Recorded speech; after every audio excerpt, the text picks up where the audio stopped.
Donald Trump might be sidelined at the moment, obviously, because of his COVID 19 diagnosis and his treatment and recovery of that. But Vice President Mike Pence tested negative, nothing wrong with him, totally healthy and ready to go. And he is going to take over, I guess, Trump's slot of going out there and making sure the virus continues to spread across the nation. Over the weekend, it was announced that Mike Pence would essentially be taking Donald Trump's place as the one going out and about around America and campaigning.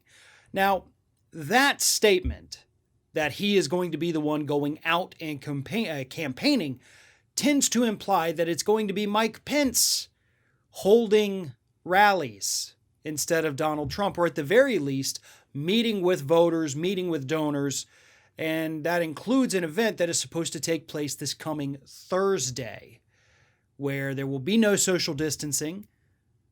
Mask policies are likely not going to be enforced. So again, this isn't Mike Pence necessarily taking over as the campaigner of the Trump reelection campaign. This is Mike Pence taking over as the guy who's going to go out there and spread the virus further.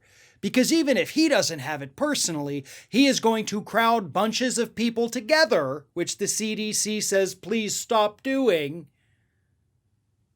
And he's going to create these super spreader events, much like the Amy Coney Barrett nomination ceremony was at the White House.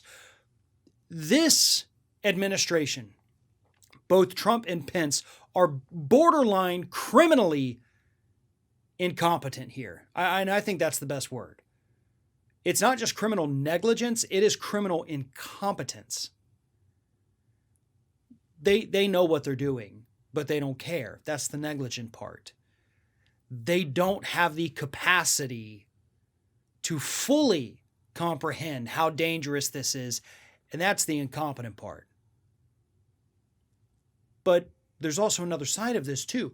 With Trump currently being sidelined with the virus, and this virus typically taking weeks to make its way through the human body.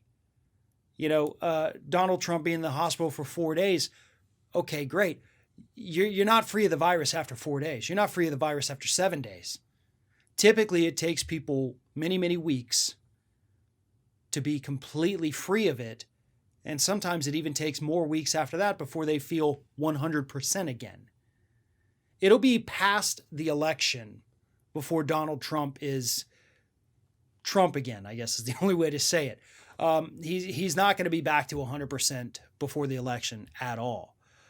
And so Mike Pence, as the vice president, is not only being irresponsible by helping spread the virus by taking over the events that Trump was supposed to be doing, but he's also the vice president. He's the one, the job that they say is a, quote, heartbeat away. You actually should be protecting yourself because there's a better chance than at any other point in your vice presidency that you may have to step up and assume a certain role. But you're not doing it because the guy in charge, your boss, Donald, wants you to go out there instead and put yourself in danger, which, hey, you do that and then something happens to both you and Trump almost simultaneously, then Nancy Pelosi becomes president. And I'm sure that's what Republicans would absolutely love, right? No. So if that thought scares you, Republicans, maybe send a message to Trump and Mike Pence. Hey, probably be a lot smarter if you just had Pence stay home for a couple weeks at this point. Not saying that, I want them to remain as the administration in power. But what I am saying is that there are actually constitutional mechanisms in place that could come into play, and that's why Mike Pence needs to be a little bit smarter than he's currently being. I don't think that's possible for him, but that's kind of what the Constitution says he needs to be doing.